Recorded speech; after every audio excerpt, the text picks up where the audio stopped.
Hello বন্ধুরা, আমি আজকে আবার নতুন একটা রেসিপি নিয়ে এসেছি।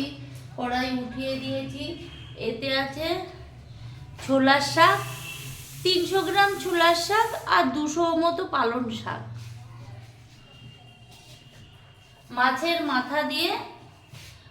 মাথা দিয়ে এটাকে ঘন্ট করব, ছোলা শাকের ঘন্ট।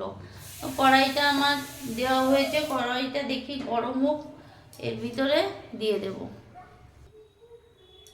কড়াইটা গরম হয়ে গেছে, আমি এতে একবারেই দিয়ে দেব।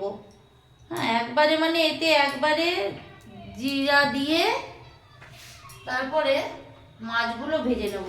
ওই ভিতরেই আমি শাকগুলো দিয়ে দেবো, এর জন্য জিরা দিয়ে দিলাম।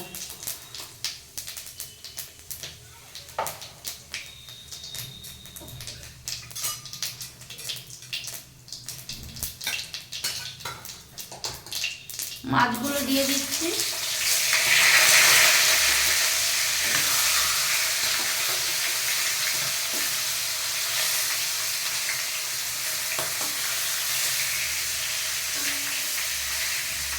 এগুলো ভাজা করে একবারে ওর ভিতরে শাকগুলো দিয়ে দেবো। মাছগুলো আমার ভাজা হয়ে গেছে, এই দেখো, এগুলো একটু এইভাবে ভেজে ভেজে দিয়েছি। মাছগুলো ভাজা হয়ে গেছে, এর ভিতরে আমি শাকগুলো দিয়ে দেবো। এতে আমি লঙ্কাও কেটে রেখেছি, একবারেই দিয়ে দেবো।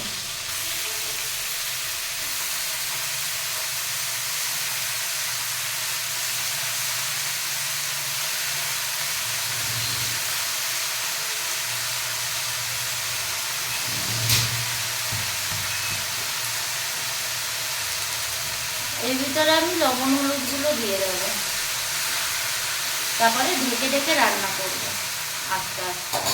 মিডিয়াম গ্যাসে হবে, এটা বেশি ঝোল দিলে হবে না, গলবে না শাকগুলো। হলুদ দিয়ে দেব।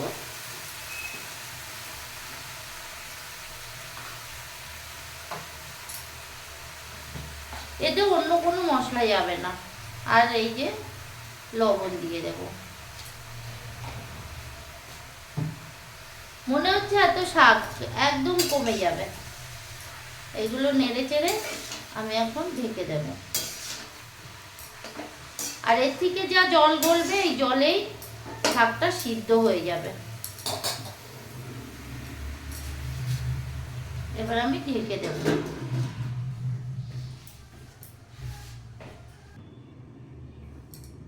এবারটা আমি দেখব যে কেমন হয়েছে। এই যে অনেক জল গলে গেছে, কত কমে গেছে দেখো।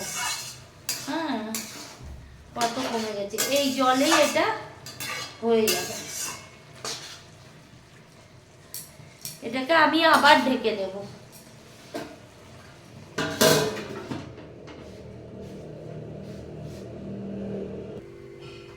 এবার আমি খুলে দেখব।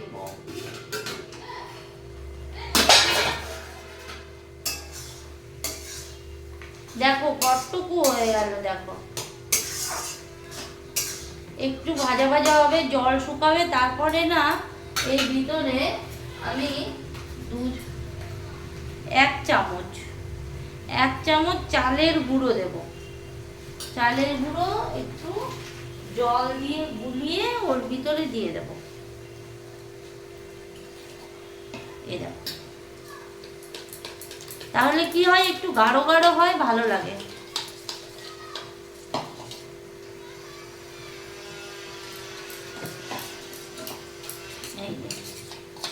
এটা আমি একটু পরে দেব, যখন এটা জল শুকিয়ে যাবে। এই যে জল রয়েছে, এই জলগুলো শুকিয়ে যাবে, পুরো ভাজা ভাজা হবে। তারপর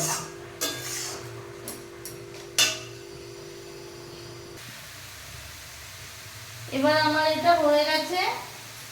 জল দেখো নেই, এই দেখো জল নেই, দেখেছো? এইবারটা আমি ওই চালের গুঁড়োটা দিয়ে দেবো। দেখবা কেমন আঠা হয়ে যায়। এই যে চালের গুঁড়োটা দিয়ে দেবো, এখনই আঠা আঠা হয়ে যাবে। এটাকে আমি নামিয়ে নেব, একটু জাল হবে।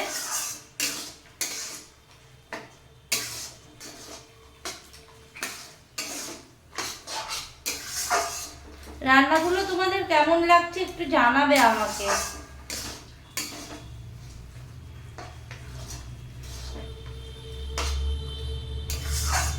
এই যে হয়ে গেছে, আমি এখনই নামিয়ে দেবো, নামিয়ে তারপরে দেখাচ্ছি তোমাদের। এই দেখো এইবারটা আমারটা হয়ে গেছে, এই যে এবারটা হয়ে গেছে, এবারটা আমি নামাবো। এই যে আমি নামিয়ে নিয়েছি আমার ঘন্ট ছোলা শাক আর পালং শাক মাছের মাথা দিয়ে ঘন্ট হয়ে গেছে। তোমাদের যদি ভালো লাগে তাহলে আমার কমেন্ট করবে, জানাবেন, আর আর আমার চ্যানেলটাকে ফলো দিয়ে রাখবেন। কেমন? টাটা।